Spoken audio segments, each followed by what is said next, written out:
एक वयस्क मानव प्रत्येक 24 घंटे में यानी 24 आवर में कितनी मात्रा में यूरिन को जो है क्या करता है, इमिट करता है, उत्सर्जित करता है। तो आंसर जाएगा ऑप्शन नंबर 1.5 लीटर।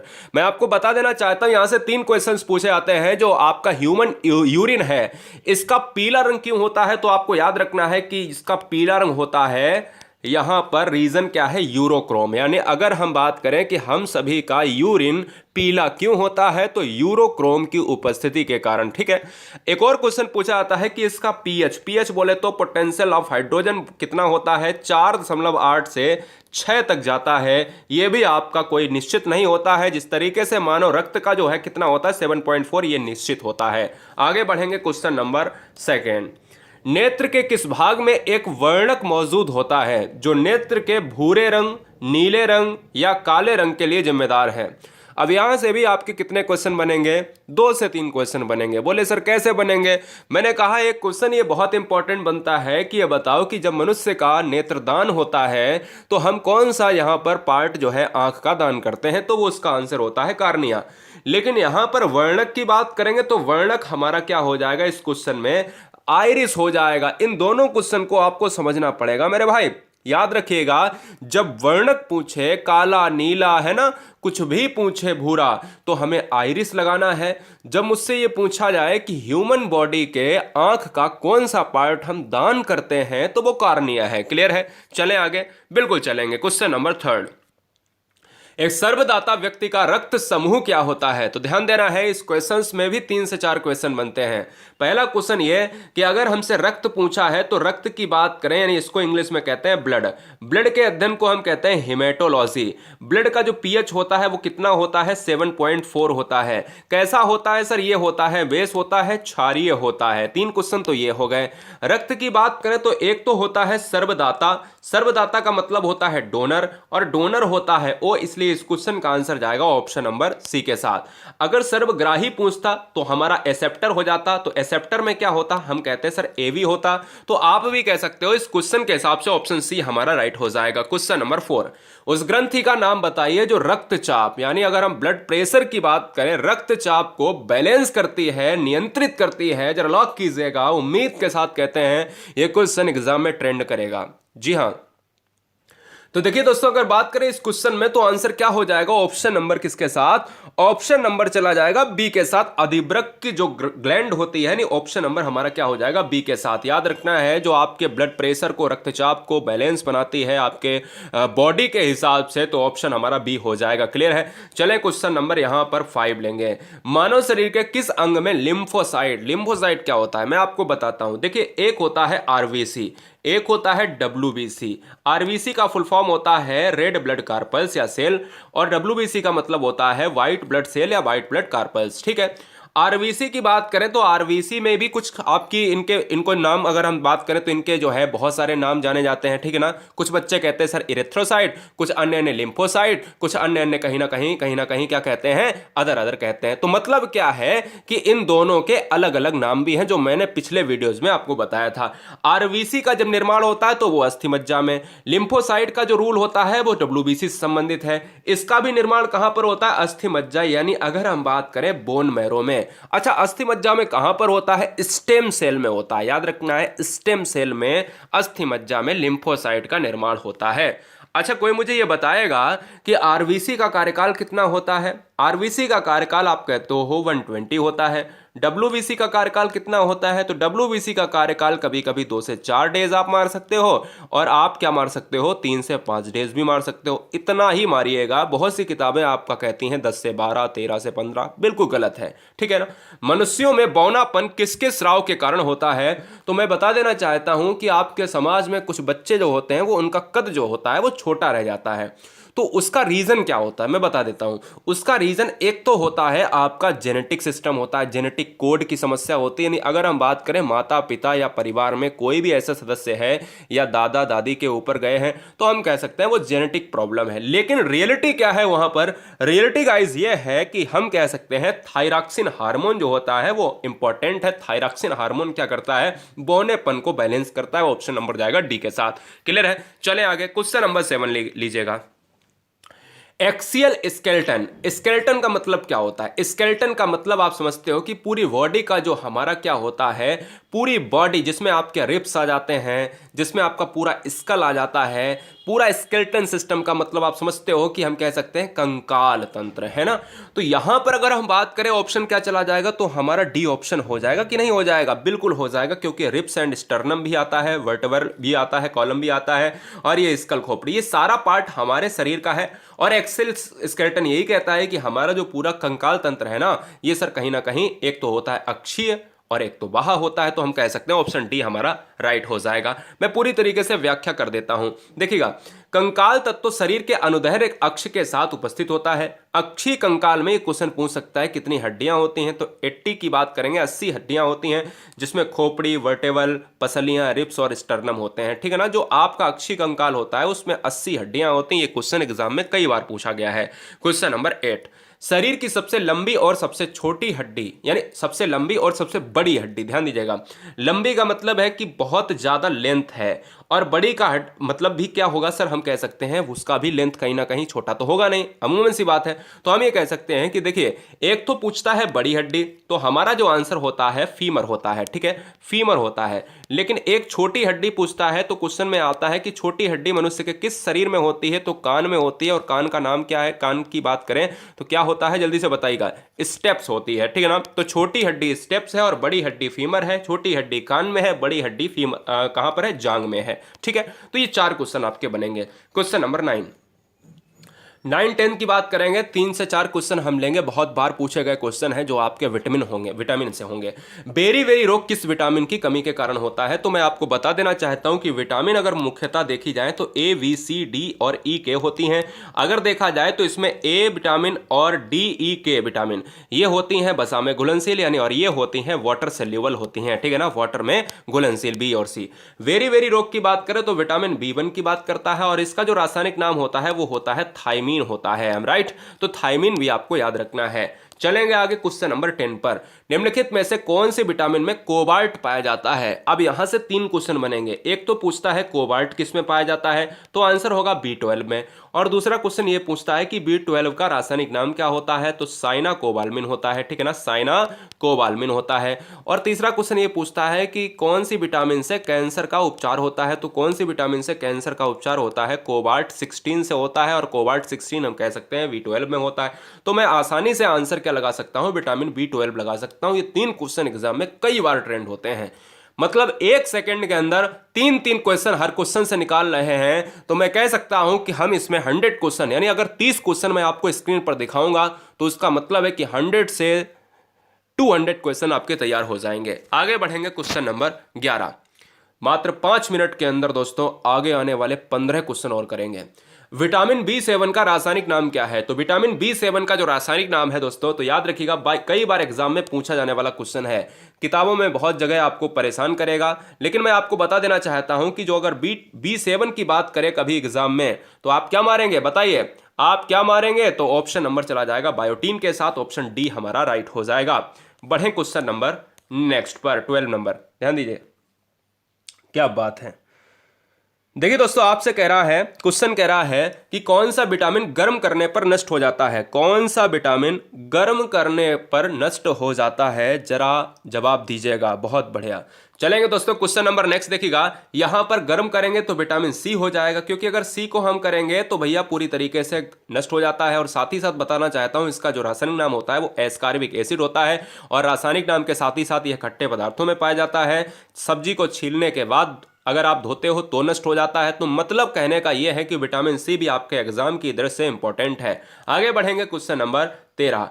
किस विटामिन की कमी के कारण मसूड़ों में रक्त आता है और दांत हिलने लगते हैं? बहुत सिंपल सा क्वेश्चन है। तो मैं कह सकता हूं कि विटामिन जो सी होता है, इससे आपका क्या हो जाता है, हम कह सकते हैं कि कहीं ना कहीं आपके जो गम्स होते हैं वहां पर क्या होता है, प्रॉब्लम क्रिएट होता है। ऑप्शन हमारा जाएगा सी के साथ। बढ़ेंगे क्वेश्चन नंबर 14 पर। विटामिन सी का सबसे अच्छा स्रोत क्या है? बहुत सिंपल क्वेश्चन है गाइस। विटामिन सी का जो सबसे अच्छा स्रोत है वो जाएगा खट्टे पदार्थ। अभी बताया है तो हम ये कह सकते हैं कि आंवला से बेटर आंसर कोई हो नहीं सकता। ऑप्शन नंबर जाएगा डी के साथ। अगला क्वेश्चन आपके स्क्रीन पर है 15 नंबर, थोड़ा सा टफ लेते हैं।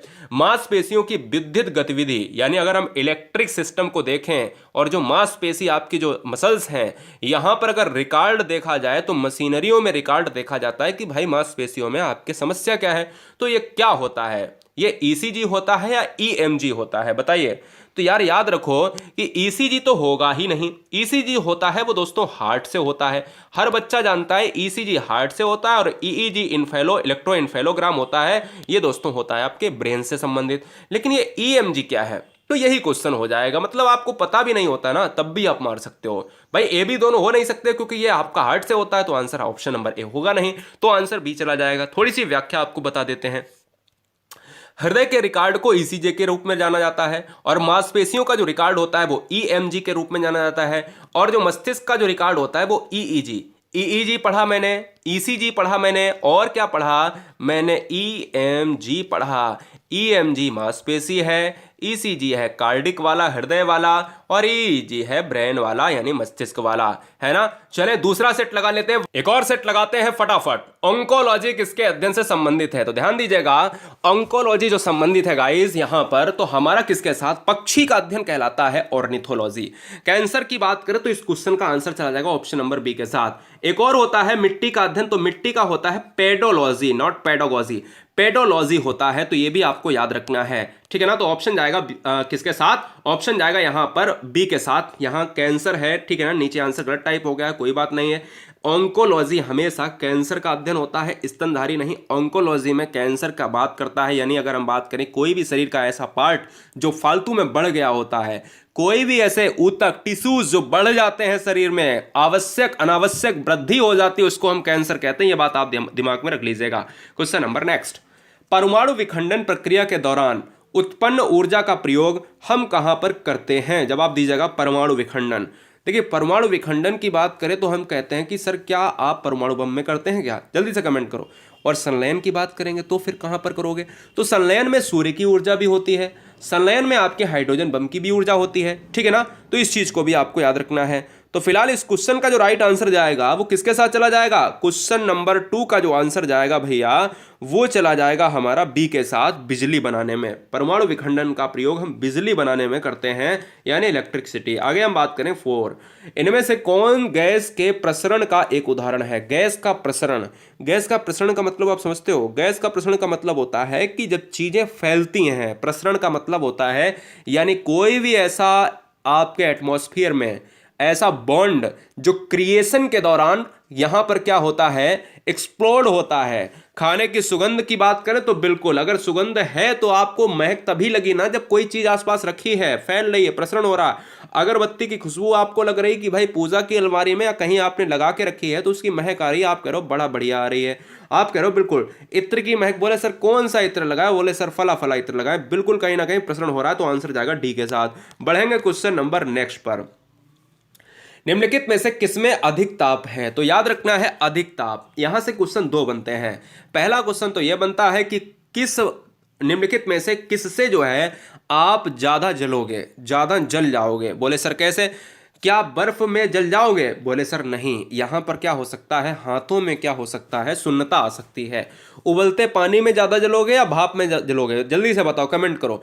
तो आपको याद रखना है कि आप भाप से ज्यादा जलेंगे, क्योंकि इसमें रीजन क्या होता है, गुप्त ऊष्मा होती है, इसलिए अधिक ताप अगर पूछा जाए तो ऑप्शन सी लगाइएगा। चाहे जितना खौलता पानी में अगर हाथ डाल दो आप, ठीक है ना, और अगर उसके विपरीत जलेगा तो खौलते पानी में भी, उसके विपरीत में क्या होगा, भाप में अगर आप हाथ डालते हो तो भैया उबलते पानी से ज्यादा भाप आपको नुकसान पहुंचाएगी, दर्द ज्यादा होगा, ठीक है ना। यह बात आप दिमाग में रख लीजिएगा, क्योंकि रीजन क्या है, गुप्त ऊष्मा। इनमें से कौन सा महामारी और स्थानिक यानी एपिडेमिक एंड इंडेमिक की बात कर रहा है, दोनों बीमारी हैं। बड़ा अच्छा क्वेश्चन है, महामारी है और स्थानिक भी है, तो दोस्तों ऑप्शन जाएगा बी के साथ, हैजा, ठीक है ना, हैजा के साथ चला जाएगा।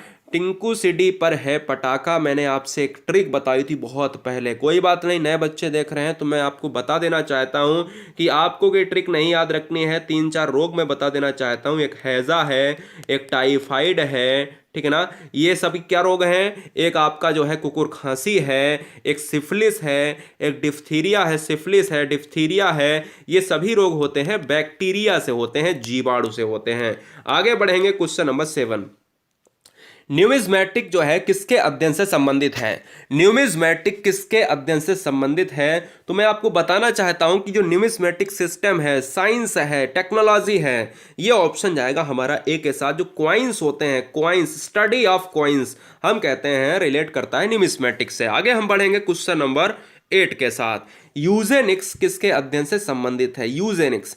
अब देखिएगा यहां पर जो आंसर जाएगा यूजेनिक्स, वो किससे संबंधित है? मानव जाति के विभिन्न नस्लों से, पौधों की अनुवंशिकी से, यूरोपीय क्षेत्र के लोगों से, आनुवंशिक घटक में फेरबदल के कारण। हम ये ऑप्शन नंबर किसके साथ लगाएंगे? डी के साथ लगाएंगे। यानी आनुवंशिक जो हेरिडिटी होता है, इसमें जो चेंजमेंट होता है एटमॉस्फेयर के हिसाब से मनुष्य करता है, नेचर करता है, तो हमारा यूजेनिक्स कहलाता है। आगे बढ़ेंगे क्वेश्चन नंबर 9। ऑर्निथोलॉजी किसका अध्ययन है? अभी मैंने ऊपर बताया था, क्वेश्चन नंबर पहला किया था कि ऑन्कोलॉजी में दोस्तों करते हैं हम क्या? हम करते हैं कैंसर का उपचार। ऑर्निथोलॉजी क्या कहलाएगा? हमारा कहलाएगा कहीं ना कहीं पक्षियों का अध्ययन। अच्छा, ऑस्टियोलॉजी में क्या करते हैं हम? ऑस्टियोलॉजी। ऑस्टियोलॉजी में हम क्या करते हैं? ऑस्टियोलॉजी में हम हड्डियों का अध्ययन करते हैं, क्योंकि हम कहते हैं ना ऑस्टियोलॉजिस्ट हड्डियों का विशेषज्ञ, ऑर्निथोलॉजिस्ट पक्षियों का विशेषज्ञ, है ना। तो इस तरीके से हम चीजों को जोड़ते हैं। आगे बढ़ेंगे क्वेश्चन नंबर 10। सभी बहनें, सभी भाई चैनल को लाइक जरूर कर लें, बिना रुके। केवल एक फोकस है, आपका सिलेक्शन। मेरा ये दायित्व तो नहीं बनता है कि आपने एक एग्जाम की सीढ़ी बनी। मैं बहुत दूर का सोचता हूँ, मैं उस रिजल्ट तक का सोचता हूँ जहाँ आप सफल हो रहे होते हैं। मैं अभी पढ़ा रहा हूँ, लेकिन मुझे आप उस रिजल्ट के स्वर्णिम भविष्य पर दिखाई देने चाहिए, जहां पर अपने एग्जाम हॉल में आप क्या करते हैं? उस क्वेश्चन पेपर को सॉल्व करते हैं, उसके आगे जो रिजल्ट आता है, उसके आगे जो आपकी ज्वाइनिंग होती है, वहां पर हम आपका भविष्य देखना चाहते हैं। क्वेश्चन नंबर 10 देखिएगा। इस क्वेश्चन का राइट आंसर क्या जाए? हाइग्रोमीटर की बात करें तो यहां पर आर्द्रता की बात करता है आदमी, करता है ना। और बैरोमीटर में हम कहते हैं कि भाई जो है आपका पाठ्यांक नीचे गिर रहा है ना, ऊपर चढ़ रहा है, तो हम ये कहते हैं बैरोमीटर में हो जाएगा। लेकिन अगर हम हाइड्रोमीटर की बात करेंगे तो वो जल से संबंधित है। लैक्टोमीटर की बात करें, आंसर हो जाएगा, है ना, दूध से हो जाता है। क्वेश्चन नंबर नेक्स्ट की बात करें 11 नंबर। बिजली का प्रतिरोध मापने के लिए किस उपकरण का इस्तेमाल करते हैं? तो बिजली का प्रतिरोध मापने के लिए हम अमीटर का इस्तेमाल करते हैं क्या? नहीं, ओम मीटर का इस्तेमाल करते हैं। अमीटर में हम क्या करते हैं? जो फ्लक्चुएशन होता है उस चीज को देखते हैं। ऑप्शन नंबर जाएगा ए के साथ। बढ़ेंगे क्वेश्चन नंबर 12 पर। एक स्वस्थ मनुष्य का रक्तचाप होता है। अब देखिएगा यहां पर जो स्वस्थ मनुष्य का रक्तचाप, कितनी अच्छी तरीके से आप सभी को पता होगा कि अगर 120 से ज्यादा है तो हाई हो जाता है, कम है तो भैया क्या हो जाता है? डाउन है तो फिर क्या हो जाता है? बीपी लो हो जाता है। रक्तचाप जो होना चाहिए वो क्या होना चाहिए? सिस्टोलिक की बात करें, यहां पर ऑप्शन नंबर बी के साथ चला जाएगा। आगे बढ़ेंगे क्वेश्चन नंबर 13। रक्त में ग्लूकोज की मात्रा को कौन बैलेंस करता है? नियंत्रित कौन करेगा? ग्लूकोज। यार बहुत सिंपल है, ग्लूकोज। बताइए बताइए क्या हो सकता है भैया? यार ग्लूकोज में क्या होगा? बोले सर शर्करा होगा। और अगर शर्करा होगा तो रिलेट किससे करेगा? तो इंसुलिन से करेगा। और ऑप्शन जाएगा डी के साथ, है ना, इंसुलिन से करेगा। आगे बढ़ेंगे क्वेश्चन नंबर 14 पर। किस अभिक्रिया द्वारा पौधे में ऑक्सीजन बाहरी वातावरण की कोशिकाओं में पहुंचता है? 21 तक क्वेश्चन तक चलेंगे, मात्र 1 मिनट के अंदर जवाब दीजिएगा। तो ध्यान दीजिएगा, किस अभिक्रिया द्वारा पौधे में ऑक्सीजन बाहरी वातावरण के कोशिकाओं से पहुंचता है? तो आंसर जाएगा ऑप्शन नंबर बी के साथ, विसरण के द्वारा। ठीक है, चलें आगे। आगे चलेंगे क्वेश्चन नंबर 15। मनुष्य की जो स्कल होता है, स्कल का मतलब समझते हो? खोपड़ी। मनुष्य की जो खोपड़ी होती है ना, कंकाल की बात करते हैं, जो आपका किसमें आता है? जो आपका अक्षीय कंकाल में आता है। स्कल में कितनी अस्थियां होती हैं? तो टोटल अक्षीय कंकाल में कितनी हड्डियां हैं? 80 हैं। स्कल में केवल खोपड़ी में कितनी है? तो आपको याद रखना है 8 है। मनुष्य के पूरी बॉडी में कितनी हड्डियां होती हैं? 206। एक बच्चा पैदा होता है उसमें कितनी होती हैं? 350 से ज़्यादा होती हैं, या आप कह सकते हो 270 से ज़्यादा होती हैं। ठीक है ना, 270 से 350 की बात करता है ना, शिशु की बात कर रहे हैं। आगे आगे हम बात करें क्वेश्चन नंबर 16। खाना बनाने के लिए हरे पौधे निम्नलिखित में से किसका प्रयोग करते हैं?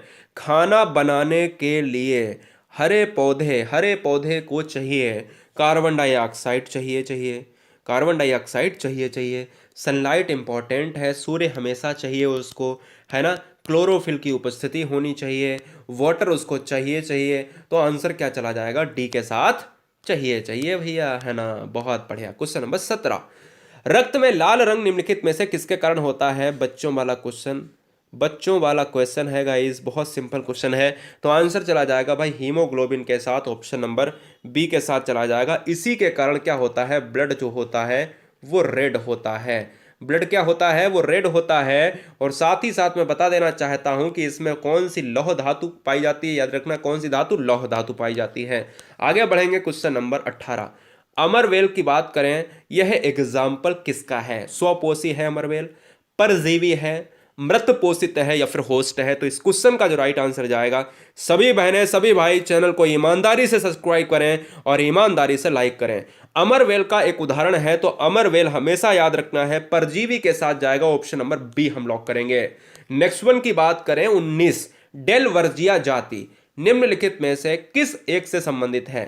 तो डेलवर्जिया जो जाति है ना, डेलवर्जिया बहुत इंपॉर्टेंट है, आपके आसपास भी पाया जाने वाला एक पौधा है।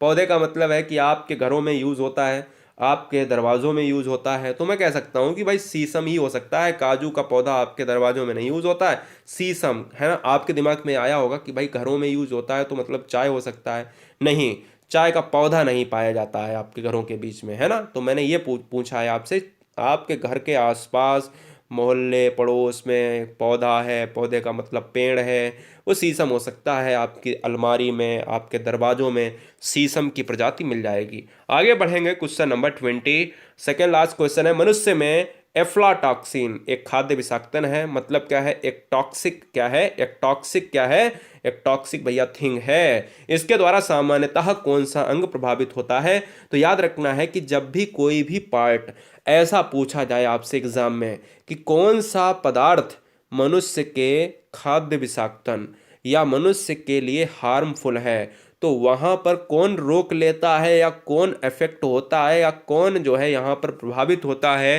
तो वो हमारा हमेशा लीवर जाएगा।